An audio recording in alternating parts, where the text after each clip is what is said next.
The great thing about the design of the building is it doesn't stay here. It really is a kind of a launching pad, and it's a launching pad of conversations. And so for our For Gwinnett strategy, which was communicated through a lot of the design pieces, that is a reminder that we got to go into the community and let the community know that we are for them. So there have been tons of events that we've done with the For Gwinnett strategy, and one of them is with an art community and a horticultural community with an event that we've done, and we just showed up with a bunch of For Gwinnett t-shirts on.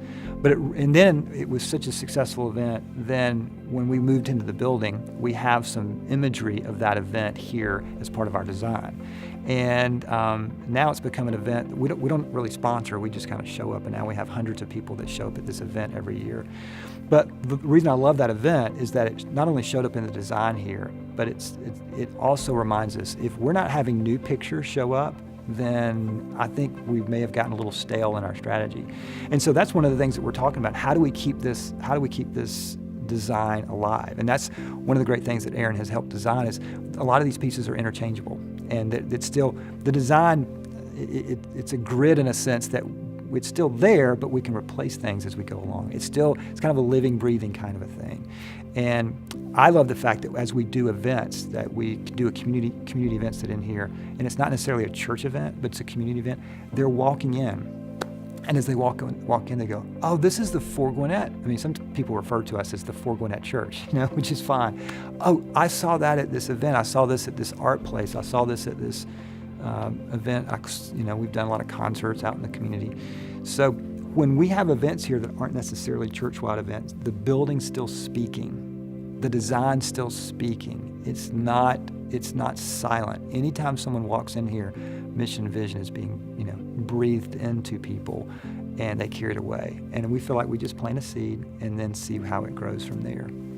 One of the things with design that we've wanted to do is be able to capture milestones and stories. And the piece behind me is a piece that I used to ask people to volunteer. And we talked about the fact that our lives are just a string, beginning to end. But if you can connect them to other lives and other strings, that together we can tell a greater story. And so we had an unfinished art piece that Aaron had. And we said, if you'll sign up today, then you're going to take your string and you're going to connect it to another string. And we need 450 strings tonight to sign up so that we can have you plugged in to start serving in the fall. And so if you'll sign up tonight, we're going to give you a string, and then we'll be able to finish the art piece. Well, it was phenomenal, and Aaron was able to finish the piece, and then we came back next Sunday and said, it's done, it's finished. But we just didn't want that piece to go away. We wanted this piece to be part of our story, so that people can walk around and say, hey, let me tell you about the story of what happened 3 years ago as part of our church. And so this piece tells a little bit of our history and our culture. But the reason that's important isn't just because of the past.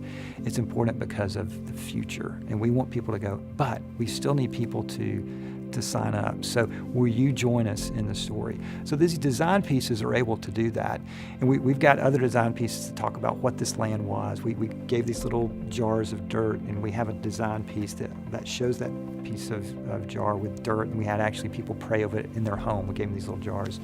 And those are moments of our past, moments that are telling us how we got to where we are, but where we're going. The other thing that we've heard story after story is, as people walk in, we love to take little kids in wagon rides and bring the experience.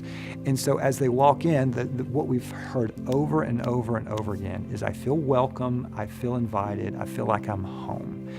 And so the reason that's important is then on Sundays, I stand up and say, hey, if this is your first time here, or if you brought a first-time guest, which is, by the way, and all the leaders will understand this, you're basically saying you need to be inviting someone. If you haven't been inviting someone, why aren't you inviting someone?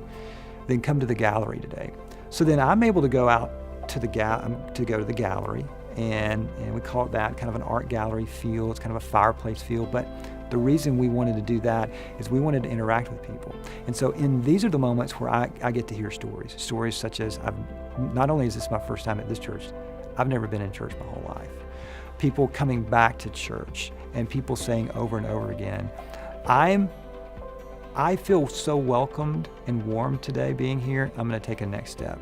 And then we have iPads that go, let's talk to you about your next step.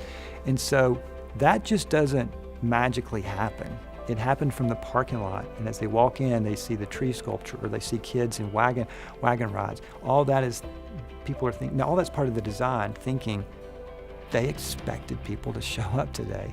Then, when you take the design and you combine it with very well-trained, passionate volunteers, then you take the design piece and combine it with wonderful people that love God and love people, then it creates this feeling like, I think I belong here and I'm going to take a next step.